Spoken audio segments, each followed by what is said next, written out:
There are two major types of custody in the state of Georgia. There is legal custody and there is physical custody. Legal custody has to do with making decisions in regard to the children, in regard to their health, their education, their extracurricular activities, and religion. Those are the four subcategories under that. In Georgia, in most cases, judges want to grant joint legal custody. That means both parents have the right to information in regard to these four topics.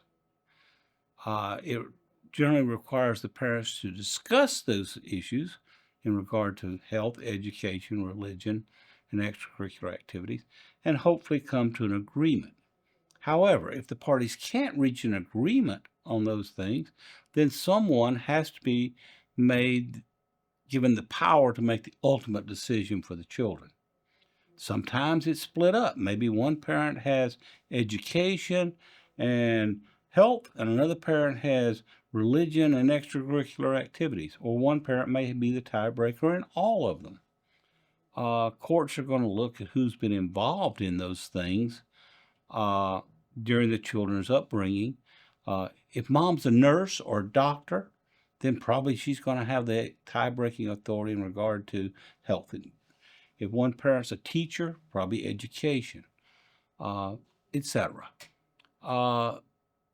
The other type of custody is physical custody.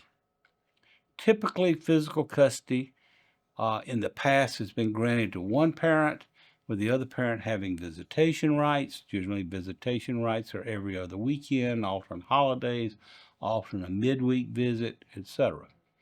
But over time, I have seen the involvement of joint physical custody as well. Some judges favor it, some don't.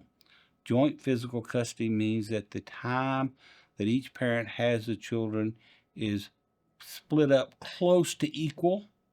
Doesn't necessarily have to be exactly equal, but close to equal, so that maybe one parent has them for a week and the other one has them for the next week, or one parent has 3 days and the other one has 3, and you have a revolving schedule.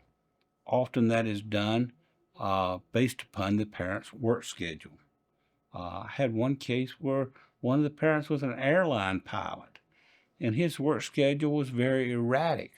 So the court ordered that he provide the wife with his flight schedule of when he was going to be working, and that they then tried to agree on a certain number of days each month based on when he's off of work, because it was not static.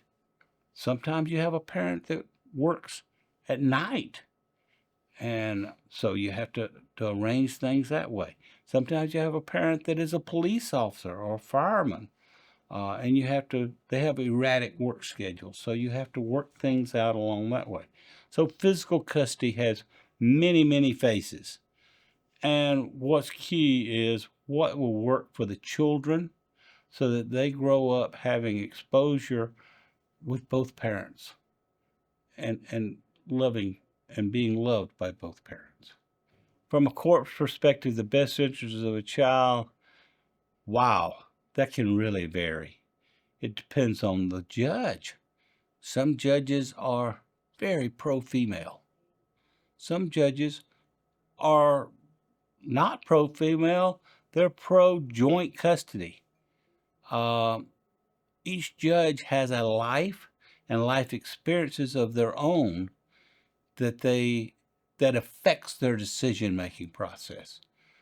Perhaps you have a judge that has gone through a divorce themselves, or has stepchildren where their spouse has gone through a previous divorce.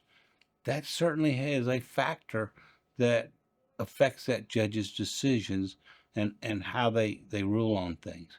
The best interest of a child is supposed to be what works best for the child. What has worked in the past? What is that child's needs, and how do you best meet those needs? The court's going to assume from the get-go that it's in the best interest of a child to have as much contact as possible with both parents. The court's going to assume from the get-go that both parents should be involved with the child and attend their extracurricular activities, participate in decision making. The court's going to assume that the parents are going to be adults and can work together to do what's best for a child. But if you show the court that that's not going to happen, that these two people cannot work together, that one of them perhaps has problems, maybe there's an alcohol issue, a drug issue, maybe there's a criminal past that one of the parents had. You show those to a court, and the court may decide that what's in the best interest of the child is to protect the child from these problems that one or more parents have. It all depends on the facts and circumstances. That's why it's so important for a client to be totally honest with their attorney. Tell them the truth. Give them the information they need to present the information to the court so that the court can make the decision based on what's in the best interest of the child, or so that the attorney can negotiate a settlement that's in the best interest of the child. Changing custody orders is very difficult. In an initial divorce, the court's going to decide custody based on what's in the child's best interest. In a modification action, the court's going to assume that the previous order was in the best interest of the child. So you have the burden of showing a change of circumstances since the last order affecting the welfare of the child. There has to be something that has changed for the court to revisit it. Maybe that change is visitation rights were granted, but one parent's not exercising those visitation. Maybe that change is the child has reached age 14 and is elected to go live with a different parent than the one that has primary physical custody. Maybe that change is one of the parents has been a bad actor, has been involved with drugs, alcohol, or criminal activity, or just bad behavior that the child doesn't need to be exposed to. Maybe that change is the custodial parent has been very difficult in allowing visitation or a relationship with a non-custodial parent. There's an entire plethora of circumstances that would justify a modification of custody. But you should never bring a modification of custody unless you've already established what that change of circumstances is in. You're not going to get a modification of custody just because you don't like the current situation or you think you made a mistake in the initial divorce. It is possible to move to another state or another city with your child.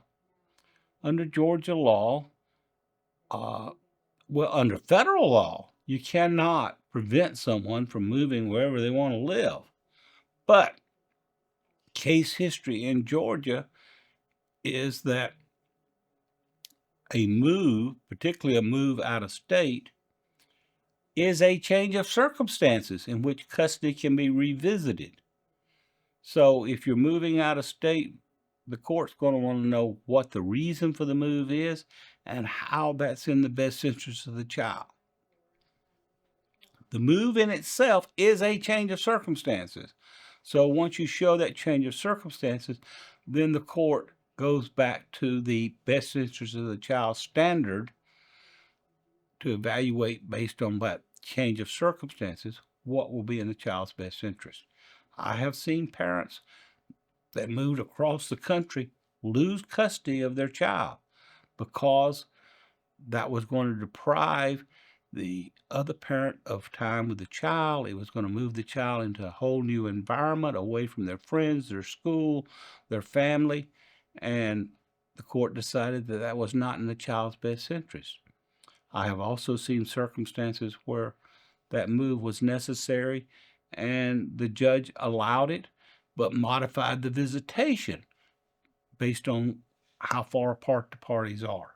It all depends. But you can move, but you should do so with caution. If you have any questions about custody or modification of custody under the laws of the state of Georgia, reach out to Danielson Taylor. We're here to help you.